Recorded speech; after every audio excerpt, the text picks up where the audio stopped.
Sixth sum. அதில் first subdivision மட்டும் first பார்ப்போம். Let A equal to set of எக்ஸ்ன்னு கொடுத்துட்டாங்க. அதில் இருக்கிற அந்த எலமெண்ட்டை வந்து எக்ஸ்ன்னு கொடுத்துட்டாங்க. X belongs to W means whole numbers, முழு எண்கள். எப்படி இருக்கும்? லெஸ் தென் 2க்கு முன்னாடி இருக்கும். முழு எண்கள்னால் 0லேருந்து ஸ்டார்ட் ஆகும். 2க்குள்ளே இருக்கிற முழு எண்கள்னால் 0,1 ஏவோட value. B equal to X belongs to N. N means natural numbers, இயல் எண்கள். இயல் எண்கள் எதுவும் ஸ்டார்ட் ஆகும்? 1லேருந்து ஸ்டார்ட் ஆகும். அதாவது 1 பெருசாகும். 1 less than x less than or equal to 4. 1 பெருசாகும். 4 வரைக்கும் இருக்கிற எண்கள். அப்போ என்ன இருக்குது? 2 3 4. 2 3 4 வந்து பியோட வேல்யூ. அடுத்து சியோட வேல்யூ அவங்க அப்படியே கொடுத்துட்டாங்க. சின்ற செட்டோட வேல்யூ அவங்க அப்படியே கொடுத்துட்டாங்க. எடுத்து அப்படியே இது ஃபஸ்ட்டு இது வந்து ப்ரூவ் பண்ணலாம். ஏ கிராஸ் பி யூனியன் சின்னு இருக்கா. ஃபஸ்ட்டு வந்து லெஃப்ட் ஹேண்ட் சைடு எடுத்து எழுதிக்கலாம். லெஃப்ட் ஹேண்ட் சைடு இதில் வந்து B union C first find out பண்ணிடலாம். B union C. பி என்ன இருக்குது? ஆல்ரெடி ஃபஸ்ட்டு நீங்கள் உங்களுக்கு டவுட்டாக இருந்ததுன்னா ஏபிசின்னு சொல்லிவிட்டு தனித்தனியாக வந்து ஃபஸ்ட்டு எடுத்து எழுதிக்கோங்க. அதுதான் பெட்ரு. இது இருக்கட்டும். ஏவோட வேல்யூ 2க்குள்ளே 0,1. பியோட வேல்யூ நேச்சுரல் நம்பர் 1க்கு மேலேன்னும் போது 2 3 4 வரைக்கும் க்ளோசிங் ப்ராக்கெட். அகைன் சி வந்து அவங்களுக்கு கொடுத்துட்டாங்க. C equal to 3,5. பியோட வேல்யூ என்ன? 2,3,4. யூனியன்னா சேர்த்து எழுத வேண்டியதுதான். 3,5 என்ன இருக்குது? அப்படியே ஈக்குவல் போட்டு அப்படியே எழுதிக்குவோம். 2 இருக்குது. 2 எலமெண்ட் வரதுனால ஒரு டைம் எழுதுனா போதும். 4,5. இது என்னது? B union C. இது என்ன இருக்குது? Left hand side A cross B union C. ஏவோட வேல்யூ என்ன? ஏவோட வேல்யூ என்ன எடுத்துருக்கு? 0,1.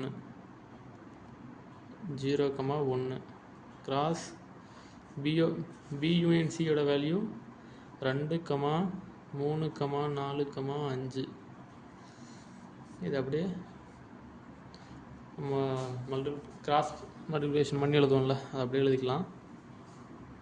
ஃபஸ்ட் எலமெண்ட்டு அடுத்த செட்டோட ஃபஸ்ட் எலமெண்ட்டு 0,2, ஃபஸ்ட் எலமெண்ட்டு அடுத்த செட்டோட second element 0,3, first element third element 0,4, first element fourth element 0,5,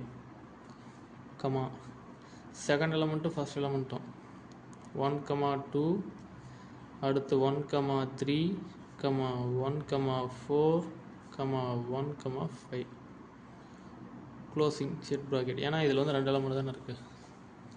இது வந்து லெஃப்ட் ஹேண்ட் சைடு வந்து 1ன்னு எடுத்து எழுதிக்கலாம். அடுத்து right hand side find out பண்ணோம். ரைட் ஹேண்ட் சைடு என்ன இருக்குது? Right hand side A cross B union of A cross C. இதில் ஃபஸ்ட்டு ஒன்று ஃபைண்ட் அவுட் பண்ணிக்கலாம். ஃபஸ்ட்டு வந்து ஏ கிராஸ் பி எடுத்துக்கலாம். A cross B. ஏவோட வேல்யூ என்ன இருக்குது? 0,1 கிராஸ் பியோட வேல்யூ 2,3,4. அதனோட வேல்யூ அப்படியே எடுத்து எழுதிக்கிறேன், அவ்வளோதான். அண்டு கிராஸ் மல்டிப்ளிகேஷன் வழக்கம் போல் 0,2, 0,3, 0,4. அடுத்து செகண்ட் எலமெண்ட்லேருந்து இருந்தால் 1,2, 1,3, 1,4. இது ஏ கிராஸ் பி. சரியா? அடுத்து அடுத்து ஏ கிராஸ் சி. ஏவோட வேல்யூ 0,1 கிராஸ் சியோட வேல்யூ 3,5. இதை கிராஸ் மல்டிப்ளிகேஷன் பண்ணி எடுத்துக்கோங்க. 0,3, 0,5, again 1,3, 3, 1, 5. அவங்க என்ன கேட்குறாங்க, ரெண்டுத்தையும் சேர்த்து எழுதுங்க அப்படின்னு சொல்லி போட்டிருக்காங்க. இதில் இருக்கிற எலமெண்ட் அப்படியே சேர்த்து எழுதிக்கலாமா? 2 எலமெண்ட் இருந்ததுன்னா அது ஒரு டைம் எழுதுனா போதும். A cross B union of A cross C equal to 0,1 இதுலேயும் இருக்குது, 0,1 இதுலேயும் இருக்கா, இதில் இருக்கா, இல்லை. 0,1 அப்படி எடுத்து எழுதிக்கோங்க. யூனியன் தானே, சாரி 0,2 இதையும் இது நோட் பண்ணுங்க. 0,2 A cross B A cross C நான் எடுத்து எழுதணும், அப்படியே டைரெக்டாக எழுதிக்கிறேன்.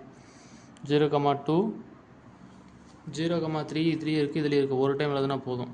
0,3 0,4 இதில் இருக்கா, இல்லை. 0,4 அடுத்து எழுதியாச்சு. இங்கே 0,5 0,5 அடுத்து 1,2 அடுத்து 1,3 வந்து 2 டைம் இருக்குது, ஒரு டைம் எழுதுனா போதும். 1,3 அடுத்து 1,4 அடுத்து 1,5. இது வந்து ஈக்குவேஷன் 2ன்னு எடுத்துக்கோங்க. இந்த ஈக்குவேஷன் 1ஐயும் 2ஐயும் அப்படியே கம்பேர் பண்ணி பாருங்கள், ரெண்டுமே ஒரே மாதிரி தான் வந்திருக்கும். அதனால் therefore 1 and 2 வழக்கமாக எழுதுகிற கதையை எப்படி எழுத வேண்டியதான். 1 and 2 implies என்ன தெரியுது, left hand side equal to right hand side, left hand side equal to right hand side, hence it is proved. அவ்வளோதான்.